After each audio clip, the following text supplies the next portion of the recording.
اور ایک بڑا خوبصورت واقعہ ہے رمضان کا، کہیں سے بکرے کی سری پکی ہوئی آ گئی تو آپ بڑے شوق سے کھا رہے تھے، اور ساتھ ارباز بن ساریہ بھی تھے، حضرت علی بھی تھے اور حضرت مقداد بھی تھے، 3-4 آدمی سری کھا رہے تھے۔ بلال رضی اللہ تعالیٰ عنہ آئے کہ یا رسول اللہ سحری کا ٹائم ختم ہو گیا ہے، میں اذان دینے جا رہا ہوں، آپ کھانا پینا بند فرما دیں۔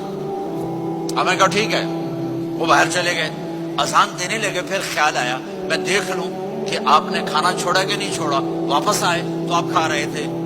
یا رسول اللہ واللہ لقد اصبحت، اللہ کی قسم صبح ہو گئی۔ آپ نے ہاتھ پیچھے کر لیا، کہا ارے بلال نہیں ہوئی تھی، نہیں ہوئی تھی، تیرے قسم کھانے پر اللہ نے پہلے نکال دیا اس کی کہ تیری قسم جھوٹی نہ پڑے۔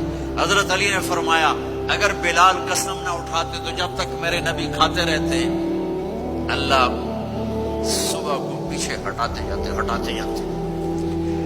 دیگ پک رہی تھی، ابو عبیدہ رضی اللہ تعالیٰ عنہ بن جراح وہ دیگ پکا رہے تھے، پکڑا۔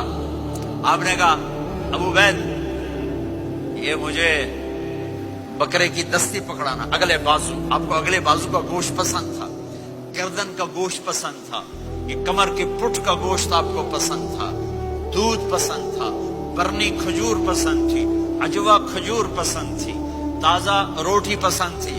آپ یا تازہ کھاتے تھے یا فاقہ، تھوڑی طرح نہیں 8 دن پکا کے فریج ٹھوک دے ہو تو کٹ کے گرم کیتی رکھو تو کھاتی رکھو، یا آپ تازہ کھاتے تھے یا فاقہ فرماتے تھے۔ ایک دفعہ فتح مکہ پر ام ہانی کے گھر آپ نے باسی روٹی کھائی، ورنہ آپ نے ہمیشہ تازہ یا فاقہ یا تازہ یا فاقہ، کبھی جس کھانے پہ رات گزر جاتی اسے نہیں کھاتے تھے۔ تسی ماشاءاللہ 8 راتوں جو کھدی جاندے ہو۔ ہاں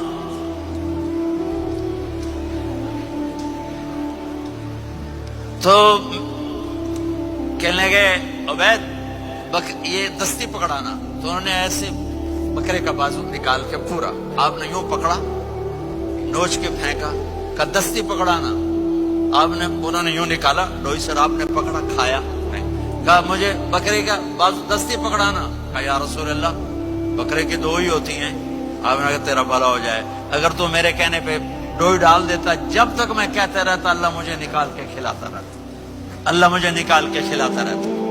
اللہ نے رمضان بھیجا ہوا ہے، رمضان آ رہا ہے، اللہ کی رحمتوں کا جنت کے دروازے کھل گئے، جہنم کے دروازے بند ہو گئے، ایک دوسرے کو معاف کر دو، روزے کی حفاظت کرو۔ آپ بہت سے بہن بھائی آئے بیٹھو، لڑے ہوئے ہوگے، ناراض ہوگے، میاں بیوی لڑے ہوئے ہوں گے، بھائی بہنیں لڑی ہوں گی، رمضان آ رہا ہے، تیاری کرو۔ جیسے حج پر جانے سے پہلے معافی مانگتے ہو، رمضان سے پہلے بھی ایک دوسرے سے معافی مانگو، ایک دوسرے کو معاف کرو، ایک دوسرے کو درگزر کرو، خود جا کے معافی مانگ لو، اللہ آپ کا مقام اونچا کر دے گا، مرتبہ اونچا کر دے گا۔